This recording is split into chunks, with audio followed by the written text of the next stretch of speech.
The forgetful scientist, ভুলে যাওয়া বিজ্ঞানী। Once there was a brilliant scientist known for his research. একদা একজন মেধাবী বিজ্ঞানী তার গবেষণার জন্য পরিচিত ছিলেন। Eager to celebrate his latest award, he decided to arrange a grand party at his home. তার সর্বশ্রেষ্ঠ পুরস্কার উদযাপনের জন্য তিনি তার বাড়িতে এক জমকালো পার্টির আয়োজন করার সিদ্ধান্ত নেন। He hired a top caterer for exquisite dishes, decorated the hall with sparkling lights. তিনি চমৎকার খাবারের জন্য একজন শীর্ষ ক্যাটারার নিয়োগ করেছিলেন, ঝলমলে আলো দিয়ে হলটি সাজিয়েছিলেন। On the day of the party, he dressed in his finest suit and waited eagerly as the clock ticked towards evening. পার্টির দিন তিনি তার সেরা স্যুটটি পরেছিলেন এবং সন্ধ্যার দিকে ঘড়ির কাঁটা এগিয়ে যাওয়ার সাথে সাথে অধীর আগ্রহে অপেক্ষা করছিলেন। Guest war suppose two arrive by 8 p.m.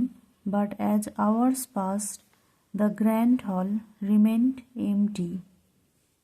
অতিথিদের রাত 8টার মধ্যে পৌঁছানোর কথা ছিল, কিন্তু ঘন্টা পার হওয়ার সাথে সাথে গ্র্যান্ড হলটি খালিই থেকে গেল। The scientist waited till midnight, pacing anxiously from the gate to the dining area. বিজ্ঞানী মধ্যরাত পর্যন্ত অপেক্ষা করলেন, গেট থেকে ডাইনিং এরিয়ার দিকে উদ্বিগ্নভাবে এগিয়ে গেলেন। Not a single car pulled up, no one turned up. একটিও গাড়ি থামল না, কেউ এলো না। His excitement turn to frustration and anger. তার উত্তেজনা হতাশা এবং রাগে পরিণত হল। How rude, he muttered, blaming his guest. কি অভদ্র, তিনি বিড়বিড় করে বললেন এবং অতিথিদের দোষারোপ করলেন। They must have forgotten or deliberately ignored me. তারা নিশ্চয়ই আমাকে ভুলে গেছে অথবা ইচ্ছাকৃতভাবে উপেক্ষা করেছে। Hopelessly he slumped into a chair and opened the drawer to fetch a notebook.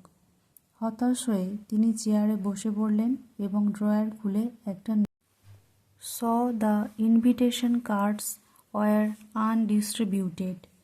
তিনি অবাক হয়ে গেলেন দেখে যে নিমন্ত্রণপত্রগুলো বিতরণ করা হয়নি।